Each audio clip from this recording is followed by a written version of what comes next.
and welcome to another episode of Two Guys in a Chainsaw. I'm Todd. And I'm Craig.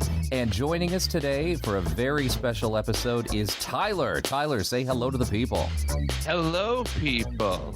Tyler, you are a... When you say a very special episode, I feel like that implies something weird. Yeah. It's not a very... I'm just thinking of like those very special episodes of the 80s TV shows that we used to watch. Family Ties, when the uncle comes home and it turns out he's like guzzling vanilla extract because he's an alcoholic from the kitchen in the middle of the night. Yeah. I remember that. One of Stephanie Tanner's friends is being molested. Like that's a very special episode. This is just going to be a fun. It's going to be fun. Well, I think it's special. I'm excited. I think it's special because Tyler's on it. Tyler's been a long-time listener of ours. Tyler, how long have you been listening to the podcast? Let's see. I would say since whenever you guys did Sleepaway Camp.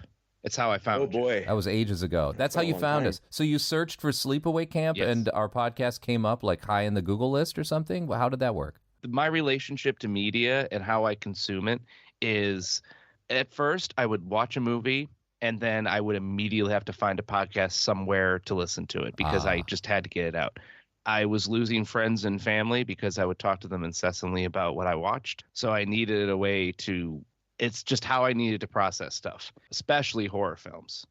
And nobody I had listened to had done Sleepaway Camp. So I just typed in Sleepaway Camp on Apple Podcasts, and you guys were the first to pop up. Yes. Now you guys had like it was more than 30 minutes, and it was less than 5 hours, and it wasn't your very first episode. Okay, I was like, oh, you actually have a few out there. All right, good. Let's give it a shot.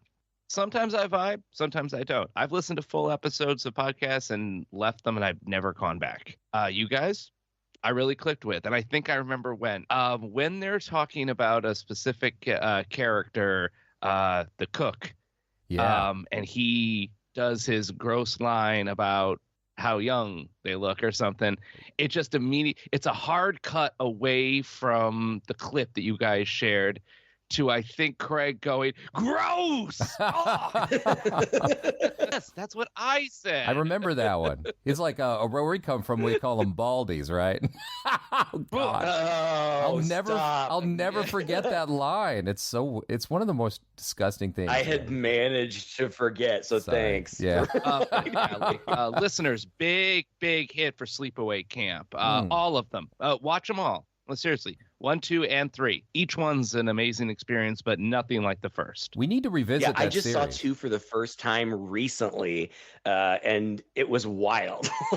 Oh my God! Yes. We should definitely do it on the show at some point because it's crazy. It feels, oh man, we're off track already, and that's fine. But it feels like a totally different thing than the first one. But they keep the vibe.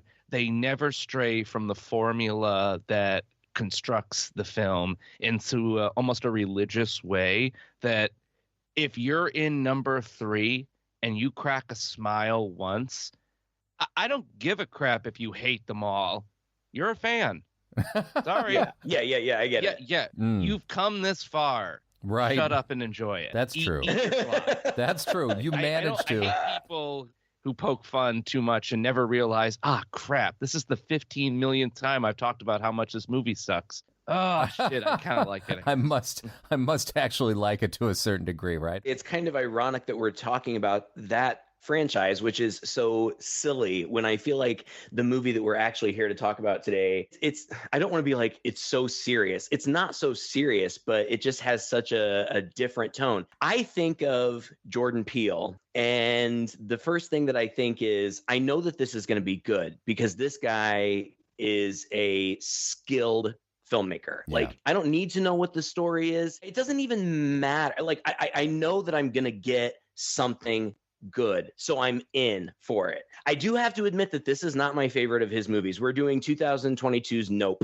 I think it's great, and watching it again. Tyler, you had said that you saw this in the theater. Is that right? One of the best theater experiences of my life. I could believe that. I saw it in the theater too. And I think if you're going to truly appreciate this movie the way that it was intended, you have to see it in the theater. I don't think that you can get the experience of it at home. Guys, I got it last. I got it last night, Craig. So disagree. It definitely helps. Whoa, it definitely helps. And if you need to be lucky and have like 5 people in the theater that are I think are all secretly Jordan Peele fans, because they were very quiet and polite. And I forgot they were all there for about 75% of the film. Only when, it was appropriate to laugh, because I laughed a lot as well. But when it was tense, I could feel my heart in my throat. Like, I forgot I was on a seat for a little bit. I had to like keep shifting to remember I was sitting. Yeah. To this day, only Space Odyssey gave me tingles like that. That's like one of my top 5 of all time. But only Odyssey ever gave me like chills like that. And I've never seen that in theaters. So, guys, I didn't know a thing about this before.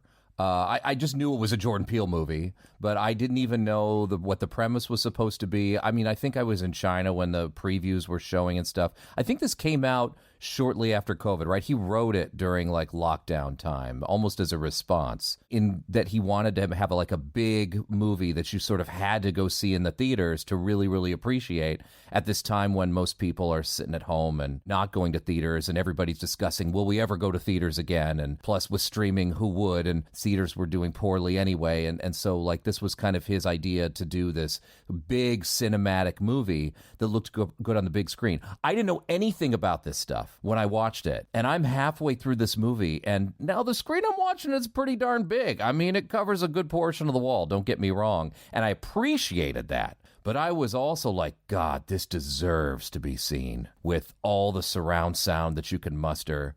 And I really was jealous of the fact that it sounds like you guys did that, because, watching this, I was getting Serious Signs vibe, M. Night Shyamalan. And I hear that he clearly was very inspired by that, among other movies. But, obviously the theme of it is similar. The setting is similar. But I remember when I went to see Signs in the theater, and I know everybody seems to hate Signs, or at least they hate the last 10 minutes of it. I actually don't mind it at all. I liked it as much because I remember... They don't hate Signs. They hate M. Night. And when people hate... And people are starting to love M. Night again now after Servant, so now people are probably going to be talking good things about Signs. Right. It's like a love-to-hate thing, right? He's too interwoven into his own material, kind of like Jordan Peele is a little bit. Unfortunately, M. Night feeds into it. Jordan Peele just reacts to it. Yeah, so, maybe. That's pretty fair. But I'll tell you, I got the same feeling. Like this really intense, just this intensity, these moments of quiet where just the slightest sound, I'm just in tune to everything that's happening, and it was just fantastic. I loved those parts of the movie. And then enough of the rest of the movie was just building a mystery slowly in like puzzle pieces that even when it was kind of slow, I have to admit, I thought the first 30 minutes or so, I was like, when are we going to get to the real meat of this? I was still into it because like I said, there were these little mysteries. Craig, thank you for bringing up the theater experience, because that makes me want to ask both of you, how was your viewing experience last night? Like, how did you recreate your viewing experience? Couch, headphones, no headphones, daylight? He was daylight, on his laptop. Yeah. This guy. Yeah, I was on my laptop. Still hasn't figured out how to plug his computer into the TV screen. Come on, Craig. I know how. Tyler, the thing is, when Todd was still living here in the States and we would get together to watch these movies, he had a modest house, very similar to the house that I live in. But he had this one room that was this tiny, like, extra bedroom off of the garage. But he had the biggest fucking TV I've ever seen in my life. It was a projector. Yeah. Was it? I don't remember. Hell yeah. It was just a huge. You couldn't get TVs that big back then. Yeah.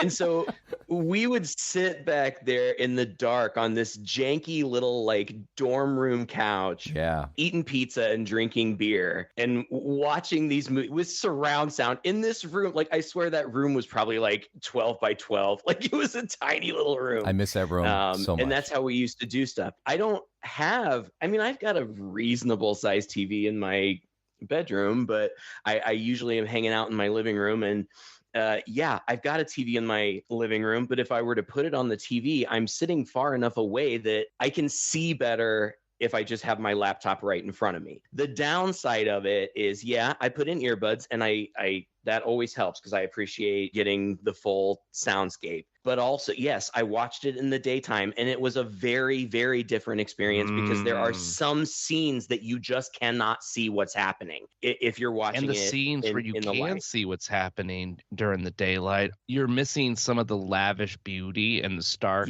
difference. If you're in a dark surrounding area, and listeners, I mean, just wait till night and turn off all the lights in your room. Like, you don't need a theater level unless you have a home built theater. Like you are rich enough that you can do that. No surround sound system or sound bar is going to match what you could get in a theater. It's just, you're never going to be able to recreate it. You need to literally have a gymnasium sized room to get that level of acoustics. The only way you can recreate it is over the head, noise cancellation, really good headphones, and turn off all the lights. Agreed. And just immerse yourself.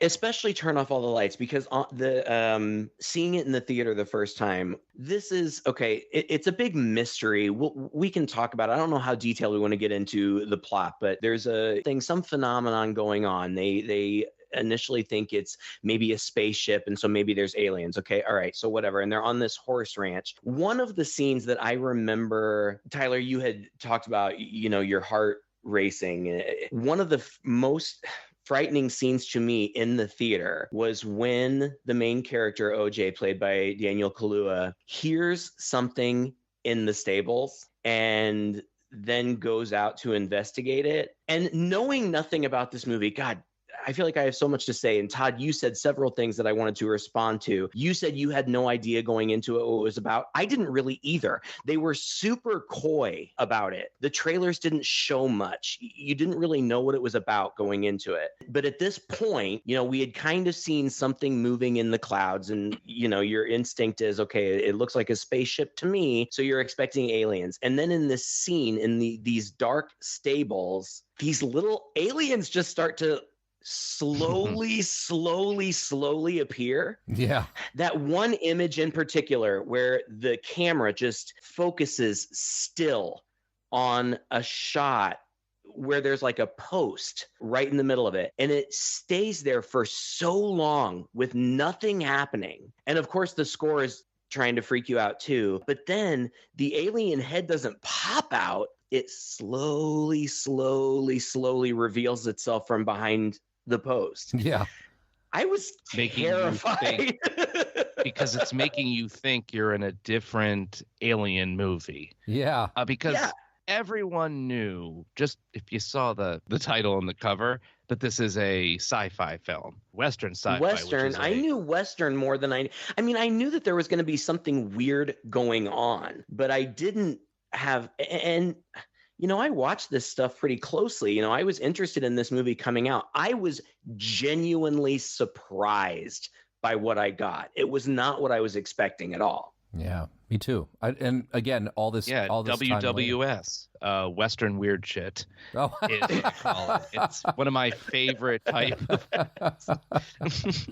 Western weird shit. It is like, you get this, Todd. I don't know if you have any experience, or Greg, with the West, specifically in the area where Nova's having, I think in middle of California. Nevada. You mean like Area 51 and those kinds of things? Is that what you're referring to, or? Yeah, like the desert. Yeah. The American desert. My parents live in Arizona. It is in there. Yeah. Yeah. Oh wow. Okay, then you understand, because like where he lives, Jordan Peele does such a good job recreating the type of acoustics that can happen in only that type of area. There is so little moisture that the air is very, very dense and can be very like you can get updrafts and weird pull. All of a sudden it can be completely silent and still, and all of a sudden, boom, you'll be blown over by a huge gust because all the air is being pulled down around the mountains. And sometimes it can be pulled away. You can be standing at the edge and feeling the breeze, and all of a sudden, silence as all the air gets pulled by, like, I forget how it works, but like it's a cold draft or something like that. Like all the air gets pulled out of the valley at once. and he's able to recreate that. So it's not just the score going away. In real life, all ambient sound gets sucked away. It's wild, and he does a brilliant job with it. It's shot in like this desert valley, and all of the things that you just said are so true. And I just loved that they could have scenes of dialogue with people who were hundreds of yards away from one another. Yeah, like, just yelling at each other. You can just shout. You can just shout because there's nothing to block the sound. Yeah. And it was so believable. Like, it, to me, like, those were really amusing scenes when Keke Palmer yells to Stephen Young, Jupe, hey, you don't have to come any closer though. She is so funny, and that was such a funny and satisfying interaction. But the fact that they could even have that interaction, I mean, he was at least 100 yards away from her. And then they have a whole conversation just shouting back and forth to each other because they can, because of the environment. Yeah. And it does, even this mysterious threat that they don't know what it is for a while, it causes changes in the atmosphere. It causes electromagnetic changes, but it also causes changes like in the wind. And so we get those sound cues where you won't even notice the ambient sound of nature and of wind until it drops entirely away. Yeah. And when it drops entirely away, you notice, and know some shit is about to go down. The sound it makes when all of a sudden the score drops and you hear like a hum, and right before it drops out of the clouds, you hear a gong, gong, gong. I interpret that as like it's descending so fast but very quickly that it's breaking the sound barrier and then stopping, showing us that it's at a different level, that this is how it moves. And at first you're thinking, when you first see because what do you see? You see a flying saucer. And at first I'm like, oh, Jordan Peele, you sly devil, you're doing the OG flying saucer. You're bringing it back. You're going to do it. And does he do it? I wanted to say too that I think that the sound department on this movie should have won every award, because that stuff that we were just talking about blew me away. All right, guys. So it seems like it's a spaceship at first, but it's not. It's an alien. It's like a flying alien, and it eats things. Is it an alien? It's it's thank you, Todd. Yeah, like we are assuming it's an alien. Right. Could this have always existed? Yeah. Exactly. That's what I was going to say. Only because we haven't seen them before, or we don't know about them. Well, so it's foreign, at least to us. But just real quick, it eats people. And there's a point when it eats a whole bunch of people. And the way that it eats them, which I'm dying to talk about, they don't immediately die. They're slowly ingested and slowly digested. And so when it comes near, slowly digest. I think do you think it's mimicking them? No, I think it keeps them screaming, learning that if we hear the screams of our kind, we will instinctively look towards that sound and give it what it wants. That makes sense, actually. See, but I thought it didn't want to be looked at. Well, does it? It's a spectacle. That's possible. Okay, right, I'm sorry. I'm getting really a little into it. Why I think this is obviously the least favorite of Jordan Peele's movies. Like, he was incredible with Get Out. You guys have covered it. So then it came out with Us. People liked Us a little less, but the true fans championed it. And then Nope came out, and I would say it almost fractured the fans. I heard a lot of people either love it or hate it. How could anybody hate this? Like, just put it on and just like put it on for ASMR, for God's sakes. It's beautiful. Peele makes his movies on multiple levels because he's an artist in a way that I never. He was a comedian for right. He's known for doing goofy things, and underneath that veneer is a very, very, very artistic soul. To a level that I am not. If I was to create art or make a movie, it would be very shallow. It would not have huge levels because I don't think like that. I can see it when I critique it. I can philosophize on it. I can talk about it on a podcast. I can't generate it instinctively as he can. Same. What he did with Get Out, there's so many things about that, like so many different levels. But on the top, it's just a basic horror film. There's a creature in the sky and we want to catch it. Yeah. Like Jaws. You can look at it, but if you want more, he gives you everything you need. The beginning quote about spectacle. I should have wrote it down, but I wrote it down. I will cast abominable filth at you, make you vile, and make you a spectacle. From the Bible, That's from the book of Nahum 3:6. A very negative depiction on being a spectacle. Is it good to be viewed? Because a lot of times it's something that is believed to be instinctively that what everybody wants. Everybody wants to be either maybe not watched but known.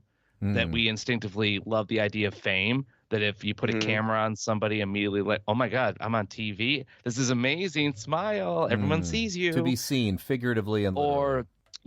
Or be known or be watched. Specifically, we see this happening through the pandemic, where a lot of how we viewed the world, we don't interact with it. We viewed it through our smartphones, computers, through our car windows or our house or apartment windows. And we became spectators and turning everything, including our world, into spectacle. Do you mind if I ask how old you are? I'm 34. Okay.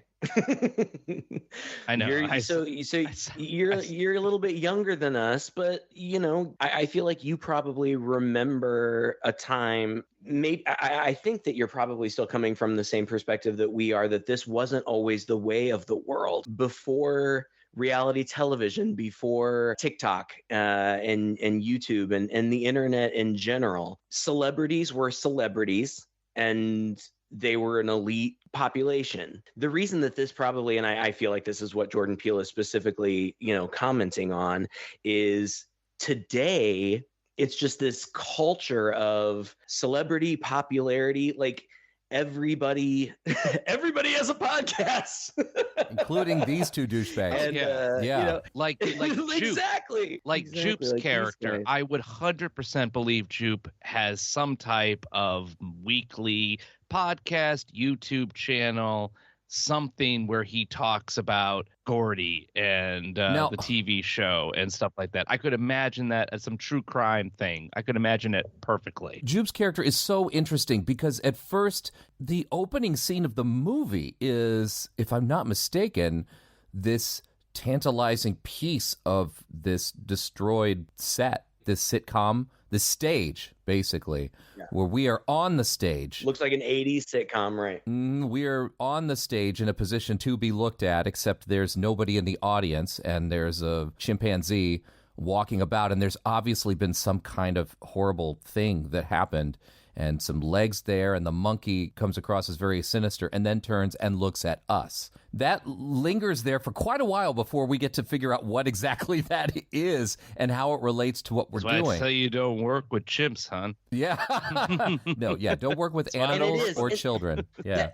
We keep returning to that, and it's important.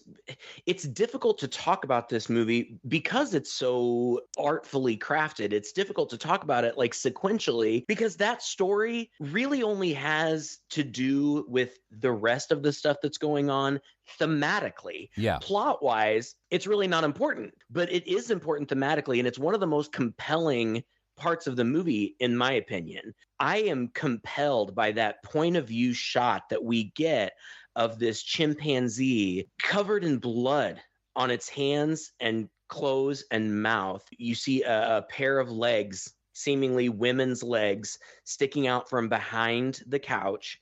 Like you said, it's a studio, but the studio is totally empty. I think maybe there's an alarm going off or something. I don't remember. We come to find that we are seeing from the point of view of Jupe, who was a child actor, and he was shooting this television show. And this show could have happened. It's not like this is fantastic. It's an 80s sitcom about a family that adopts a chimpanzee, and it's hijinks, right? We totally would have seen this in the 80s. Yeah. Sure, but with a real chimpanzee, which we totally would have done and probably still would do. They're filming an episode about the chimpanzee's birthday, and the little girl in the scene brings in this giant box, and it's a big gift, and she opens it up, and it's a bunch of Mylar helium balloons, and they all float up, towards the ceiling, and the audience applauds.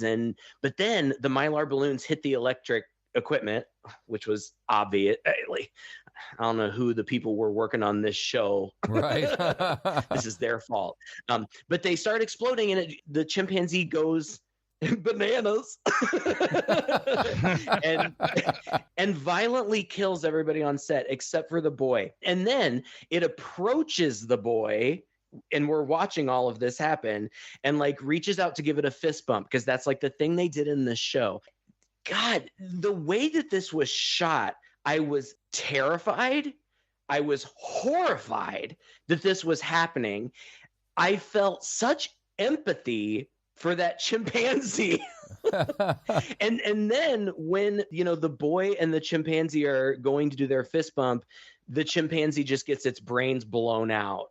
Right in front of the boy. I it had to happen, but inches from the boy's face. That's such a compelling part of the movie to me, but again, it really doesn't have a whole lot to do with the plot. Yes, we meet Jupe later. He's the guy that runs the Jupiter's whatever that we've been talking about, and he plays a pivotal role, but that backstory is more just about thematic stuff, about making spectacle and also trying to tame wild things. Also kind of about trying to make sense of our world and misguided ways in which we do that. Because, like, Jupe, he has clearly been traumatized by this. What Craig just said comes to us piecemeal throughout the film before we finally get that long flashback. But what we do get is, our introduction to Jupe as the head of this. It's like a little theme park, a little Western theme park. And they certainly have these out in the West. Oh, yeah. He's this sort of well-known child actor of this sitcom that... this horrible tragedy happened, but he's talking about how they made fun of it on Saturday Night Live. But of course, the star of the sketch is Chris goddamn Katana as Gordy, and he is undeniable, okay? It goes like this. Everyone's trying to celebrate Gordy's birthday, but every time Gordy hears something about the jungle, Gordy, Katan, goes off. And it's Katan. He's just crushing it. He is a force of nature. He is killing on that stage.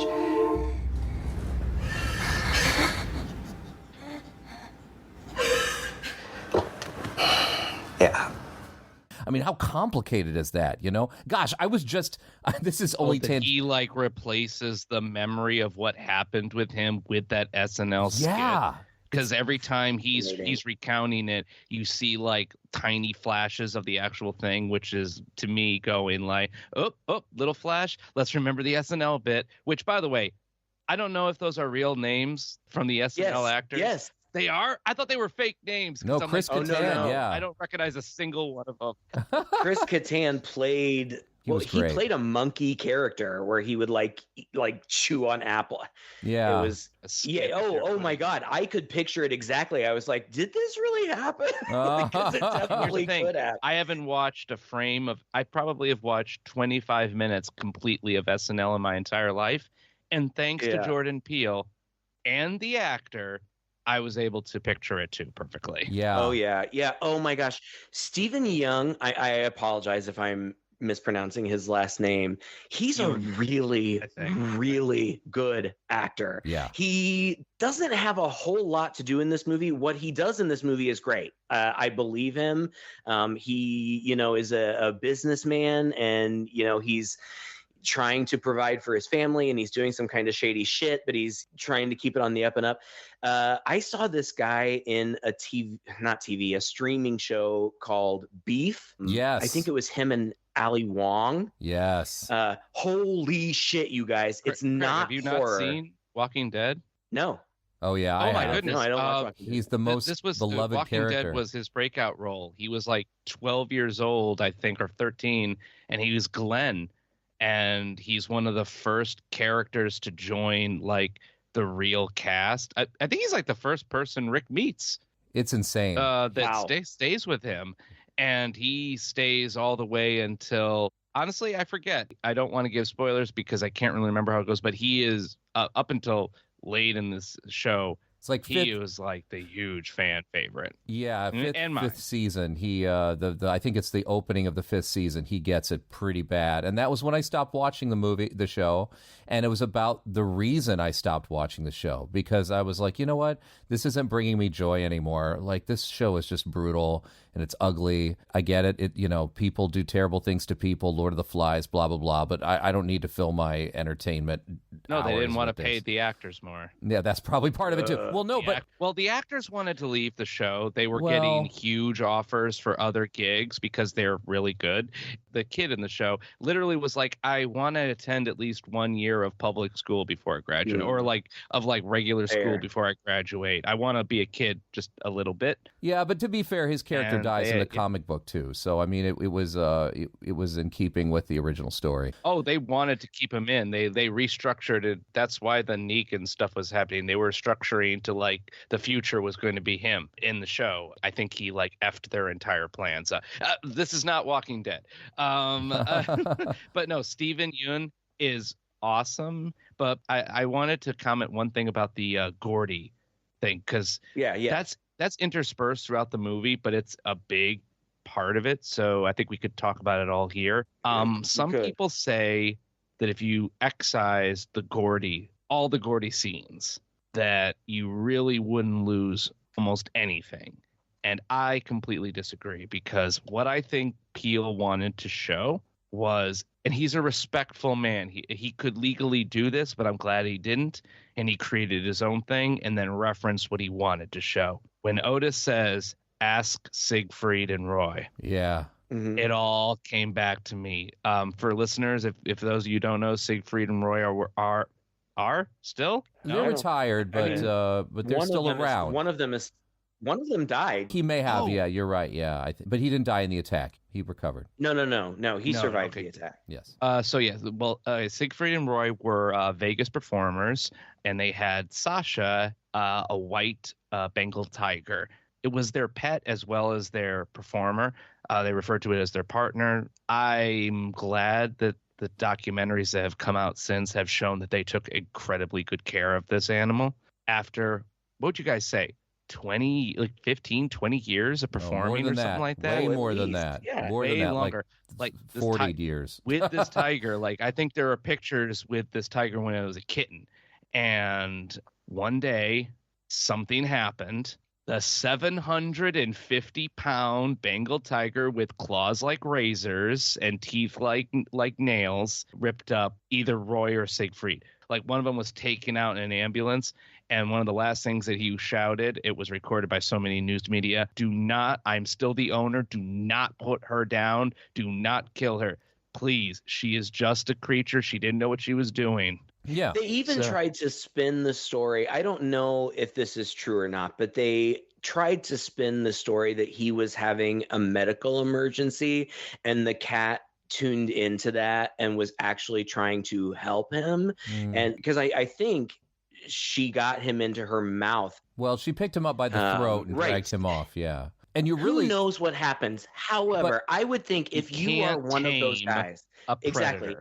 But I also think that if you are one of those guys, if you're Siegfried and Roy, you know that you are dealing with deadly animals. So it doesn't surprise me that he said that. I would say the same thing if my Rottweiler attacked me. It wasn't her fault. Two boxers are fighting and one kills the other because one falls and breaks their neck. We don't throw the other boxer in jail as a murderer because we understand there's a contract involved.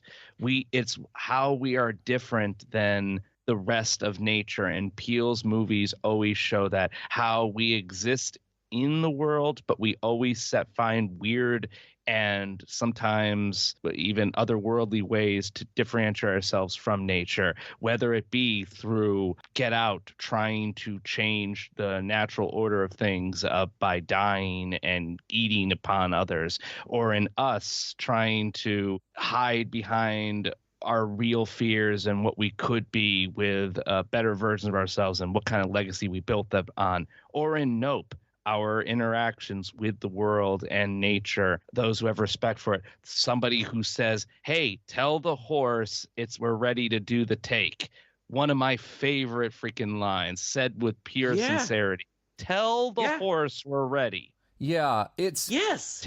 Right. The other thing that I don't think that this is, it's too simplistic to suggest that the ultimate message of this movie is don't blame animals for doing what it is in their nature to do. But I think that that's a part of it. Like, this creature, whatever it is, whether it is earthly or extraterrestrial, it doesn't really matter. It's just surviving. Like, it's just doing its thing. And it's only when they start to try to exploit it that they really run into trouble. Yes. I guess, would they just not notice, like, before they started? Because Jupe definitely tries to exploit it. He tries to basically train it to perform a show by feeding it horses in front of audiences. But the other folks, they're trying to exploit it too. They don't care about it. They don't care about what it is. They just want to get the Oprah shot, this great shot of some extraterrestrial being that they can sell and make money off of. And I don't blame them. I'm not passing judgment on them. I'm just saying that before, it was just kind of hanging out in the clouds and eating a horse here and there. Like, no big deal. Yeah, and Emerald, I would say Emerald is the one who's pretty gung-ho on that, and OJ's going along with it until he realizes it's a creature. But of course, by the time they realize it's a creature, like, everything kind of goes off the table, and it's more about taking care of the surviving. I think, Jupe is the counterpoint to OJ's character. Peele does such a good job throughout the movie of continuing to come back to this theme and hammering it home without feeling like he's hammering it home. He has that talk with his dad on the ranch, and then he's got the horse out on the set. He can't, obviously he doesn't keep the horse from kicking somebody, because you can't. But, he can't have eyes everywhere, and that happens. And then when he's the one to observe that this is actually a creature, because he's so in tune, he knows as a trainer, this is how they act. And so he's kind of the best person to deal with it. Whereas I feel like Jupe is the antithesis of that. He's a kid who kind of got the wrong message from that tragedy that happened. Even though he was knee-deep in the middle of it, even though he saw that happen in front of him, and he's been traumatized by it, he's still trying to profit off of the show. And he has this notion that he can tame it, because I think probably what's going through his head that he can't stop wrapping his mind around is that monkey reached out to him and wanted to give him a fist bump. Like, I had the power, right. I was the one who had the power. Like, I was the trainer here, and I could have had that under control if they, just hadn't blown him away. And so this is like his way of making amends. I think that he believed that chimpanzee didn't hurt him because it trusted him. Exactly. And I think that he thought that he could make the same relationship with the thing in the sky. Exactly. Like, if I don't threaten you and if I just provide for you, then we've got a deal. But it's whatever it is, it's wild. You can't do it. Yeah. And, to a large extent, I think that that's true. I mean, obviously, you could point to circumstantial evidence of people taming wild animals. It can be done. But you're always taking a risk because they are wild animals. This one, so they think that it's a spaceship for a long time. Eventually, it reveals itself to not be a spaceship, but to be a sentient being that stalks and hunts living things. And then ultimately, in the end, it reveals that it's not a shapeshifter. Like, I can kind of understand how what it ultimately reveals itself to be could be compacted and concealed within its smaller form. I buy that. I get it. Yeah. Especially since it seems very much kind of like a sea creature. Greg, can I ask, are you and Todd, are either you two anime fans? Not seriously. No, I appreciate it, but I don't watch it. Yeah, I've not seen a lot of anime, but I do understand he was very inspired by what what was it? Neon Evangelion. Yes, I knew it. I'm a huge fan of that. When I watch stuff in theaters, I never watch podcasts in brain. I turn my brain off and I let the director and the movie maker do the thinking for me. If that sounds kind of like lazy, I want to experience it. Last night, I'm actually thinking about stuff and writing notes down. And I'm like, when it unfurls and it does this really amazing thing when the little square box flips out and changes colors. I was like, oh my God, it's an angel. And I don't mean angel like biblical, or maybe there's a reading there, but like I think it's more in design form. It looks like one of the angels from the anime Evangelion. I would highly recommend it to you guys. It's great for people who are not like super into anime but want to dip their toes in.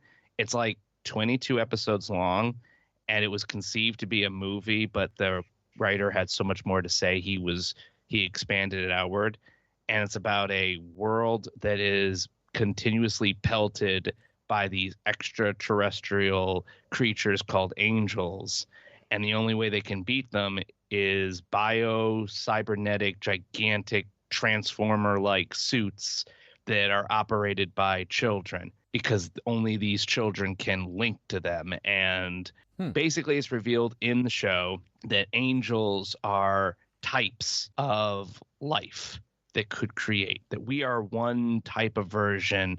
The idea is that the world can only handle one supreme being. You can't have multiple different types of high functioning life like we are. Otherwise, we would just destroy each other. And humans, for whatever reason, we are the ones who achieved it. We went into space. We have the ability to literally destroy the planet. And the angels represent different forms that could have happened and are coming to show their full development. We either can destroy them or they will destroy us. So it's two apex predators, us or this thing. Is this extraterrestrial, or has it been evolving alongside of us? Yeah. Right. And that's fascinating. And that's something that the movie doesn't address. And I'm fine with it. I like that this movie is local. We're concerned with these people. What's going on in other places, who knows? But this is a story of these people in this very localized place. When we first see it and it looks more organic, the closest thing that I can relate it to would be like a mushroom cap, like a portobello mushroom cap with the stem taken off, because it's got a big hole in the middle, and that's apparently its mouth that it can, but also its butthole that it can like, imagine a parachute completely hitting the ground for the first time and the air billowing under it as it settles in waves, but keeps doing that. It can suck up horses and people and anything at once, really, or anything that it can be tricked into sucking up. Oh, God, when it sucks that horse up sideways, I jumped in the theater. I kind of jumped on my couch a little bit last night. When it when he's like whispering, like, Lucky, come on, girl, run. And it just goes zoom and opens its mouth and looks like Jaws for one little second. I'm like, and we're no longer ruling the planet anymore. Okay, bye. It's wild. It's wild. It's a good movie. Earth is yours. I'm out. Yeah, but see, that's the thing. Like, we don't really know all that much about it, and they're not trying to defeat it. They just want to get a good picture of it. Yeah. They just want to get video of it, but they can't because it has like this electromagnetic thing that takes out the power and shuts down cell phones and cameras or whatever. Eventually they get this famous cinematographer to come in, and he immediately is like, oh yeah, it's an alien. Okay. Oh, how I loved this. How they set up this whole thing. They lure it with loud noises, loud music, and animation. They steal Keke Palmer is just a klepto in this. Like, she just steals everything. She stole. How the fuck did she steal that huge ass horse by herself? Right. Craig, come on. You answered your question at the beginning when you're like, here's the closest conversation you can have out there with someone. Hey, how you doing?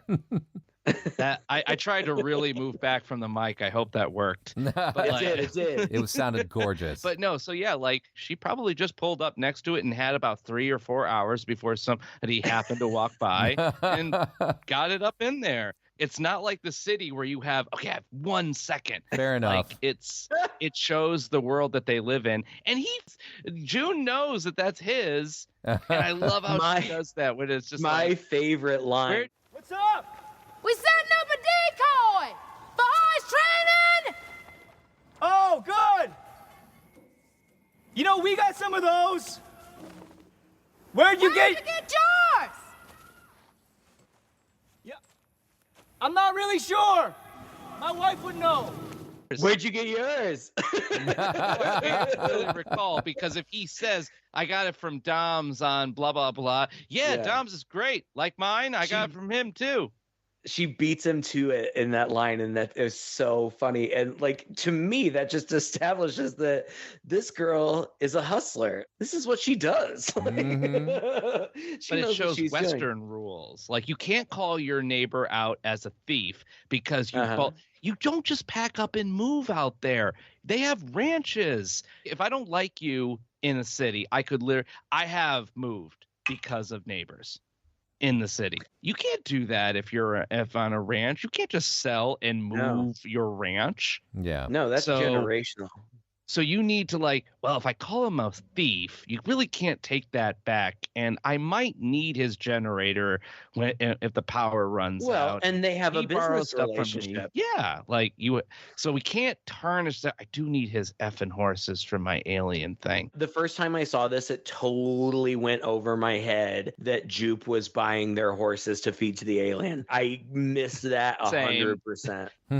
Lucky's okay though. Lucky makes it, right? Lucky's a lucky one. Wait, yeah. Okay, all right. So it's this I call it the butthole alien because that's what it looks like to me. It looks like a big butthole. It comes down and swoops people up and kind of grinds them up inside slowly so they can scream. But then, is it taunting them when it goes over their house and poops all the blood and shit out?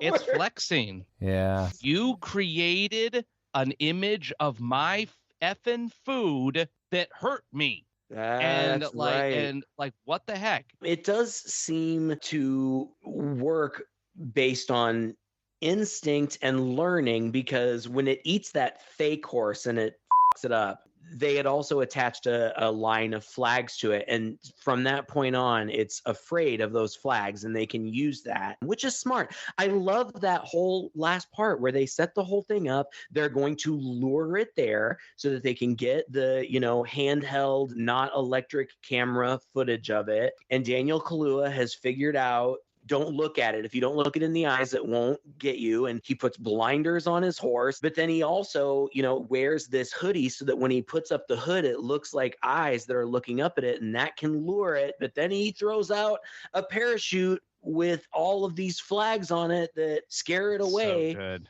Yeah. It's so good. It's so good. It's so good. And I don't know if you guys read anything about this, but Daniel Kaluuya was riding that horse. Oh, Riding horses isn't easy. No.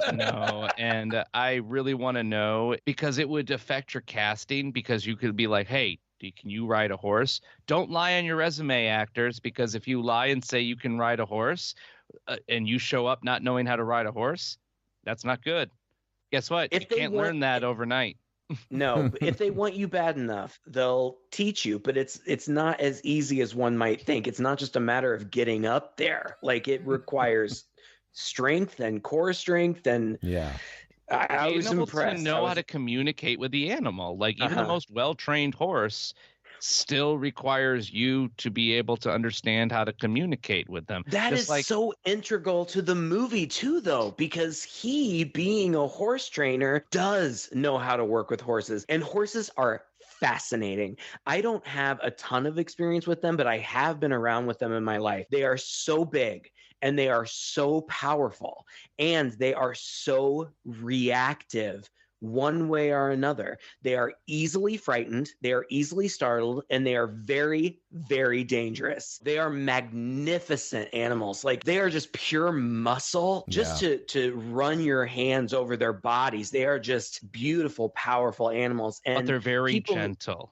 And they are very gentle. Have you ever have either of you two fed a horse before? Oh, yeah. Yes, absolutely. I've fed, I've ridden. They're very sweet. I jumped out of my skin when the guy told me when I was 10, now make sure you lay your palms flat. You hold out your hand, and I was like, oh, he's kissing me. And the handler was like, kind of. And then he took the apple out of my hand, and then he started kissing my hand again, and then moved his head away. He's like, he's feeling for the food before he opens his teeth that could bite your fingers clean off. I was like, and I jammed I like almost jumped away. But that's why he was feeling your lip with his lips. It doesn't want to hurt you. What's OJ's understanding and relationship with horses, which I really do think is a very special thing. Like, people who can work with those animals, they have a very special skill. But I think that skill enables him to understand this thing. Even though it's a foreign thing, it enables him to understand it better. And that's what gets them through. And ultimately they trick it. Now, it's really strange at the end. You know, they're luring it around, they're tricking it with things.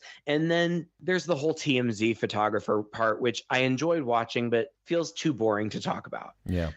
It's functional. They needed the motorcycle.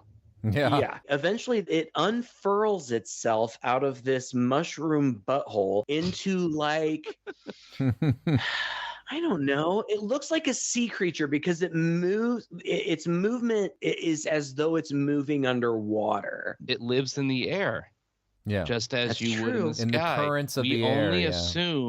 We assume nothing lives in the sky because we've never seen anything in the sky. You look up, ain't nothing there. How often do you pay attention to a cloud that doesn't move? Yeah. Right. Never. And it's gorgeous. Could be out there, like why not? Who knows? But it unfurls into this billowy, like a jellyfish, gossamery, billowing, kind of like a jellyfish, but it's enormous. Like, it's enormous. It's going to get Keke Palmer for a minute, but then Daniel Kaluuya is like, no, I'll distract it. And he distracts it. And then Keke Palmer rides that electric motorcycle to Jupiter's Hollow or whatever it is. I don't know. And she does a great motorcycle slide, like right up to this well that we haven't talked about, but she knows about it because it's like coin operated and you crank the thing and it takes a picture. I have no idea how she came up with this idea. I guess she knows that it's just attracted to moving things. She releases this enormous theme park parade balloon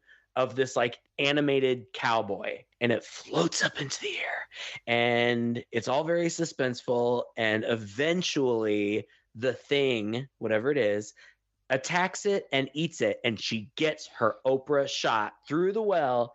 But then the balloon pops and explodes the whole creature at the end. I don't know. It served its purpose.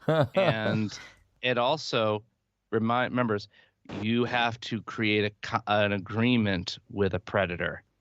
That's the thing. This thing is a predator.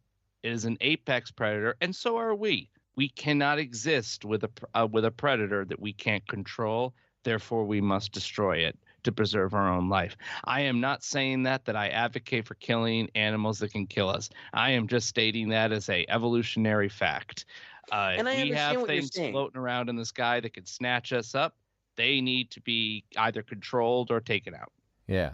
I understand what you're saying, and I don't disagree at all. I mean, they were working in survival mode. I would be doing anything that I could to survive too. The only thing that I'm saying is, to me, the conclusion felt a little bit contrived. She just figures out to let that balloon go, and then I understand, like, it eats the balloon, but I don't know a lot about physics, but if the creature swallowed the whole balloon, all popping the balloon would be release the tension around what's already containing that air.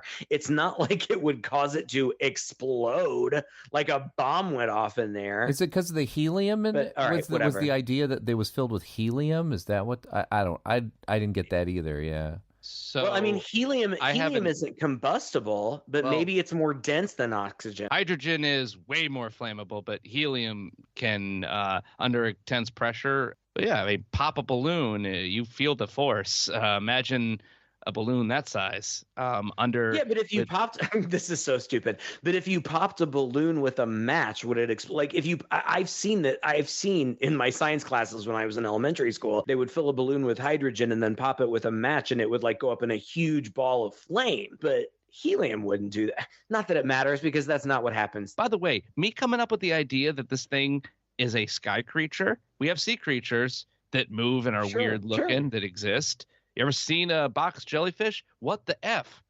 Right. Well, and certainly there are still creatures in the sea that we have not discovered. I'm sure that's true. It's our hubris to think that just because we look up and we stare and we see it, like, so I like the idea. And one of the things that made me realize last night, because I always go with the idea that this is a wild animal. Whether it's an alien or not, this is an animal. This is not Independence Day. This is not a creature coming to mine for resources or to probe us to figure out what we are or impregnate us. It's just eating. It's just eating. I know. It's just trying to survive like we are. That makes stuff a little bit more simple, but at the same time, a little bit more complicated. Well, it makes us see ourselves a little bit. Yeah. But there's one scene. It's after it sucks up all these humans. I think at that moment with June, it made an understanding that we are not just like horses. We are more dangerous. We are more nefarious. And from what we can tell of its radius, there's only one other group of what we are. And that's them mother effers over there with the cameras. Because all of a sudden, lots of things, because I think it has an instinctive sense when things are looking at it. Yeah. Yeah. And that either makes it mad or lets it know, hey, I could eat this thing because it's looking at me and it's alive. Let's go eat it.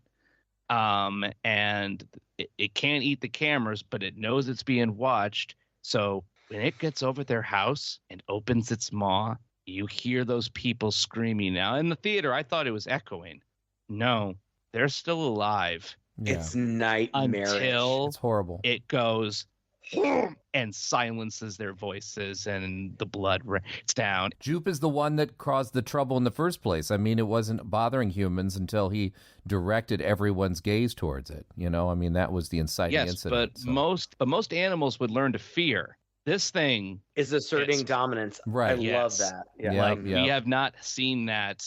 We have not interacted with that as humans for a very, very long time. Right. The closest we can get to it is like a shark killing us, but we're in the water, so we expect that. If it gets out and runs at us, that's different.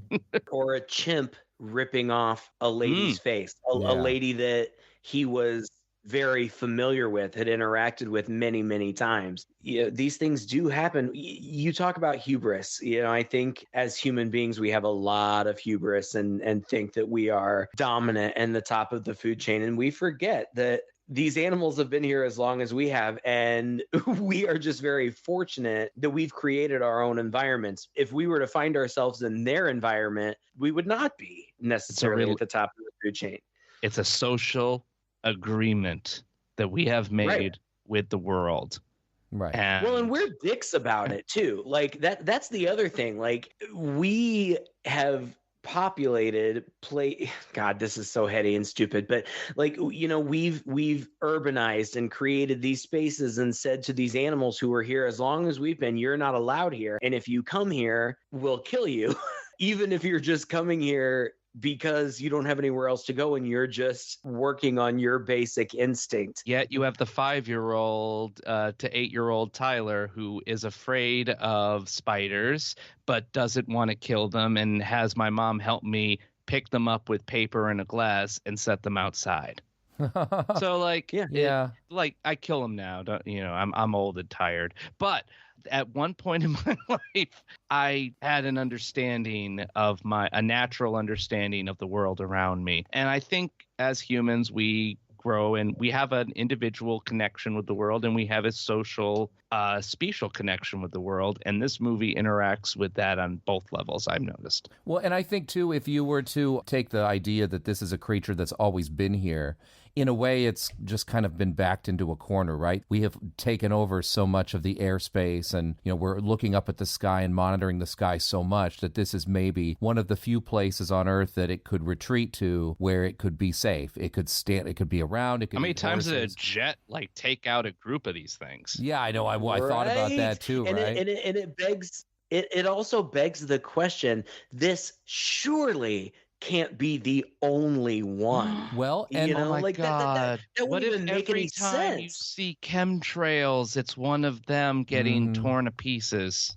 Oh boy. And Jordan Peele has said this might not be the end. He said that he had deliberately left some things in there to keep the story open because he feels that there's more tales to tell about this. And I'd be very, very interested to see if he does end up making a sequel, what that would be like. My God. Speaking of Jordan Peele, have you guys ever seen, there's a YouTube video, there's only one of them and I hate it. I wish he did more, where it's just him standing in front of a white screen and he answers 7 Reddit questions about Get Out. And one of them where he's like, the scene where the girl is eating cereal and has the cereal in one glass and milk in the other. I love that scene because it tells me that she deliberately is not one to mix colors and whites.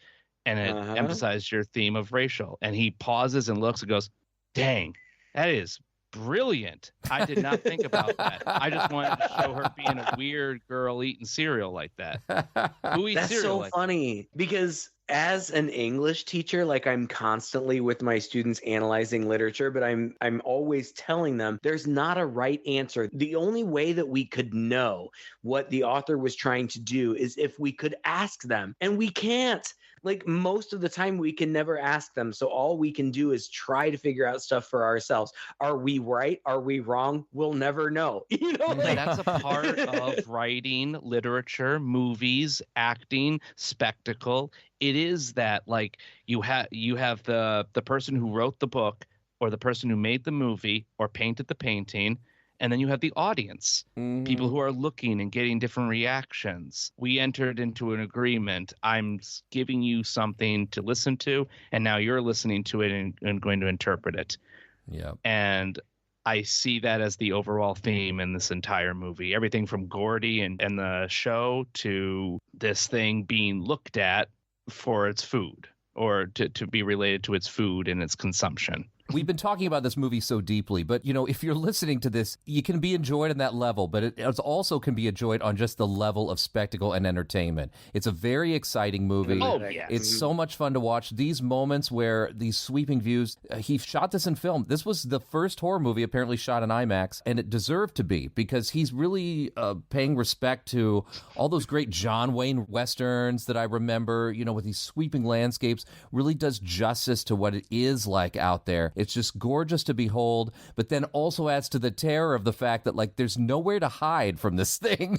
And so you see, you know, they're just these scenes of guys tearing off across the landscape, being chased by this thing. You really don't know what's going to happen. You really don't understand how they're going to hide and how they're going to take this thing out. And it's thrilling, too. It's a really thrilling movie. Like I said, I felt like it took a little while to get into it, but it wasn't boring. Once the action starts, and, God, probably the last 30 minutes or so can be nail biting. It really can be enjoyed at that level as well. You know, you don't have to think about all these deep things that we're talking about to just enjoy it. It'll wash over you, and you'll love it anyway, I think. Thank you, Todd. And to all the listeners, if you didn't see all of this crap that I've been talking about, that's fine. That was my enjoyment and relationship with it. And it's mostly I'm speaking to the people who talked when I see a 1 or a 2 star out of 5 review of this, and I see a 5-page comment section about it, and the first thing I read is, man, he was great with Get Out, and even Us was awesome, but man, it's a decline. And I'm like, okay, you brought in a lot of expectations. Yeah. And you demanded that Jordan Peele give you what you want. He's an artist. He's not going to do that. You vibed with what he gave you already. It's your job now to, if you really want to see the deep stuff, you need to do the work. But if you don't, turn your brain off and just enjoy a really good visual spectacle. Well, and I think that, and I have to admit that I maybe fell into this pool a little bit, expecting social commentary. And I'm not suggesting that there's not social commentary in this film, but especially in Get Out, obviously, but also in Us, there's a lot of social commentary also dealing specifically with race. Not that race isn't important in this movie, it certainly is, but I was expecting more of that. And it really becomes, like I said, more of a localized family kind of thing. So it was different, but just because it's different doesn't mean that it's not of the same quality. As I said from the beginning, he's a brilliant filmmaker. My last deep thoughts are, I joked in the beginning, like, you know, this movie is about being seen and our desire for spectacle and to make spectacles of ourselves. I joked, you know, everybody has a podcast now. And it is a joke because it does seem like everybody has a podcast now, and that's fine. When Todd and I got into this, honestly, Todd jokes that I didn't really know what a podcast was. That's not entirely untrue. I mean, I knew that they were a thing that existed, and I generally knew what it was, but it's not why I got into podcasting. I got into podcasting for much the reason that you said you did, in that there aren't really other people in my life that are really interested in talking about these things, especially going into deep dives about them. And I want to. And Todd brought this up and I was like, okay, whatever, we'll give it a try. But then as soon as we started, I was like, this is the kind of conversation that I've been missing. I want to have these kinds of conversations. And I didn't think that anybody would be interested. I shared the first episode with my parents and they're like, oh my God, that's so cool. And that was like the epitome to me, like that my parents would think that I was doing something cool. And then we kept doing it and people like you and other people started commenting that you liked it and that you enjoyed it. And I'm not gonna lie and pretend that doesn't feel good. It really does. So I'm not gonna pretend that I'm not a part of what he's talking about and wanting to be seen. I do. It feels good. I'm glad you have a good relationship with your parents, Craig, because I could imagine your dad, if he didn't like you, hey, you guys want to listen to my loser son? There's hours of these things. Nerding out on this shit. Fucking coolest. My dad is the fucking coolest. He's been on the show. We should have him on the show again. You should. My parents I love the episode when he was on. My parents are amazing. Awesome. I do get it. Like, it's honest. I swear to God, and people can disbelieve me if they want. The being seen part isn't what drives me. What drives me is hearing from people who say something that you said brought me joy. Listening to you makes me feel like I'm having a conversation with a friend. Like, it really, it really feels good to know that other people are getting enjoyment out of it. Now, honestly, I don't know. Like, if we didn't have people contacting us, if we didn't have people following us and stuff, would we keep doing it? There's a part of me that says yeah, because I just enjoy talking to Todd and having a reason to watch these movies and to talk about them every week. But the fact that people connect with it does make a huge difference, and I'm so grateful. I'm grateful to you. Thank you. This has been amazing. You're great. I'm not surprised to hear that you have experience doing this, because I mean, you're right on it. You're sharp as the tack, and it's been a great conversation. It's been a real. I don't have I hope in front of me at all. It's all natural. Well, I hope that you'll join us again sometime in the future. Absolutely. Yeah. Could I add one little thing before we finish? Because I cannot believe I forgot to bring him up. The only white man in this movie, and my favorite character, MOJ. They're amazing. June, incredible, but Michael Wincott. Yeah. As Antlers Holst. So hilarious. Hilarious. He's great. Oh, there was a whole other character we didn't talk about at all either, right? Like the Angel. tech guy. Angel was great too. Yeah. Fantastic. I thought he was fucking hilarious. I want to be in this movie, and I'm going to keep coming back. I told you not to look at our shit. I know, but I did it anyway. So look, let me. Yeah, we're friends now, and I'm just going to hang out at your house all the time. I'm on your podcast now. I just keep tapping in, like. But Antler Holst, guys, because Angel's comedy relief. You need him in there. You need him to say what the audience is kind of thinking. Antlers Holst, yes, you could take him out 100%, but don't you dare. You could also give him his own movie easily. Yeah. I would so watch a movie about that guy. I remembered him because what you brought up that Jordan Peele shot this on film, and I just remembered M going, you know, this man's gonna be brought up in here with a non-electrical camera. When he dramatically recited Purple People Eater, I about fell out of my chair. That was the funniest part. Hilarious. Of the movie to me. Just brilliant. We really haven't done justice. The actors in this movie are amazing. Keke Palmer is a fucking queen. Like, she is hilarious and totally believable. And she and Daniel Kaluuya, their sibling relationship was so believable and relatable to 100%. me. Like they could, moment. I'm sorry. You know that moment in a film when you just like, okay, am I gonna? Because I knew it was gonna be about the two of them, and I'm like, am I gonna be down for this? Are they gonna start to grate on me? The second he stopped when she's like raiding Dad's liquor cabinet, and he turns and goes, I got that happy weed, you know. And I'm just like, okay, I'm in. All right. Yes, that moment, because they had been like arguing and disagreeing, and he had been so sullen and she had been trying to be cool and like, why aren't you fun? And then he says that, and then immediately the dynamic changes. And that's so the way that it is with people that you are so close to and you so love. Like, you can be in such a shitty mood and you know that they get it, and then it just takes one moment to change it. That, and the moment, I don't remember exactly when it was, but it was, I think, maybe at the same time that she talked about, you know, I knew he was going to have that camera, and they look at each other and beat their chests and fist bump each other. Like, that was so a sibling moment that I believed 100%.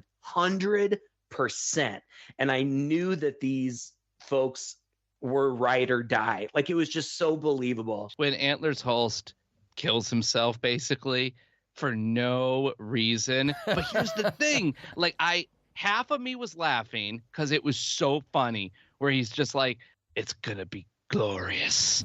He's like, guys, Holst is saying a bunch of creepy cryptic shit, and he just grabbed his camera and ran up the side of the mountain.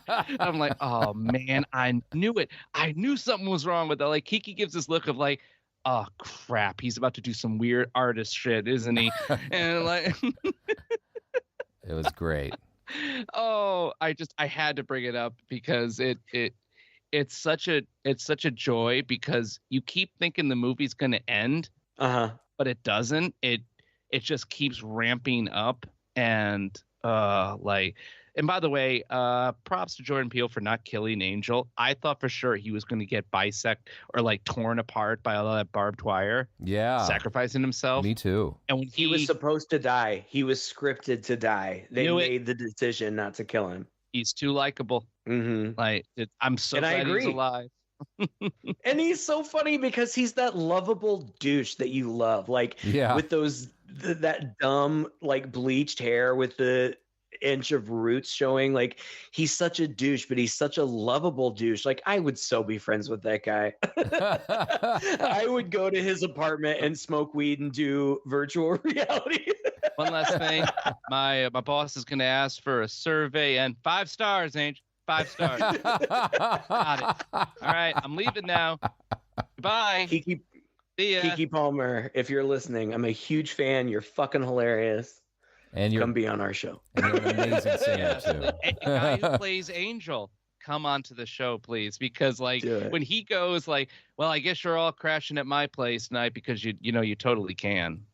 Hilarious. It's a funny movie. It's a really fun. It's fun and it's funny and it's blockbuster. If you didn't have the opportunity to see it in theaters, like we said before, like, try if you can to set yourself up. Watch it in a dark room on a big screen, because that's where you're with either the sound turned all the way up or, like Tyler said, some sound canceling headphones, because the score adds a lot to it. But the visuals are breathtaking throughout, really, but especially at the end. And I will agree that this is not my favorite of his movies. It's just not, but I did enjoy it. I was very entertained. It is worth the watch, 100%. Yep. Tyler, thank you so much for joining us here. Thank you for your patronage, everything. It was so great having you on here. Great to have this other perspective, have a third voice in here so that people don't have to listen to Craig and I rambling on and on for this episode. As someone who's trying to start creating, I've been asking every friend, every family member I have, hey, if I know you, you can be a guest. And they're like, I've never been on a podcast before. I don't know how to do it. That's great, because you're going to be my window to my audience. Oh, that's fantastic. You can ask those dumb questions that I won't think about. Well, hope to have you on again so you can plug that podcast. When's it going up? It is currently in development. I promise you will know about it and hear it before the next Avatar movie. That gives me about 10 years. Now, I had to take some time off to fix some stuff in my personal life. This is a work of passion, but it's called Black and White All Night. The title came first, the podcast came second because the title was so perfect. I will review any form of the black and white medium. Wow. It's going to be bi-monthly, and first part is basically, it's going to be 2 parts. First part of the episode is going to be me giving history, story, background information, where you can watch it. I will not choose something that cannot be found. Then the next part will be me and a guest. Wonderful. Going through what we love about it. And I always feel with black and white, people either see it as artsy or pretentious or old. So therefore not relatable. And not only is that not true, it gives you something that kind of gets taken away with color, but also gets added. Because one of the questions I'll always ask in every episode is, will this be helped or hurt by a colorization? So I think it sounds fascinating. I think your first episode should be Pi by Darren Aronofsky, followed by Ed Wood, Tim Burton, and then you should just start at the beginning of everything Vincent Price has ever done and just plow through that. Yeah, that's my suggestion to you. Yeah, and I'm sure Tyler was dying for your feedback. I know. I could hear your pen moving on the paper. Yeah, taking notes. I could hear that. Write it down. But whenever you get that up and running, let us know. We would love to give you a shout out. And if you ever want to do a crossover episode or have one of us on as a guest, we would be, I think Absolutely. I speak for us both when I say we would be thrilled. Absolutely. Well, thanks again for joining us, and thank you guys out there for listening. If you enjoyed this one, please share it with a friend. That's the best thing you can do for us. Also, a great thing we love for you to do is go and give an honest review everywhere that our podcast is, or wherever you happen to be listening, like on the Apple Podcast site. You can go to our website, chainsawhorror.com, and give us feedback as well. Google us, Two Guys in a Chainsaw Podcast. Find us wherever we are, as well as find our Patreon at patreon.com/chainsaw podcast. Obviously, Tyler's a patron. We love our patrons. We have a lot of great stuff behind the scenes. This episode is going to be at least half an hour longer for our patrons. We have had a lot to talk about. So if you want to hear the nitty-gritty of everything that we chatted about, please go backstage and consider supporting us that way and becoming part of the crew. It's a lot of fun. We put out mini-sodes. We do a lot of fun stuff for our patrons. It's a blast. So thank you so much for listening. Tyler, once again, thank you for joining us. I am Todd. I'm Craig. And I'm Tyler. With Two Guys and a Chainsaw.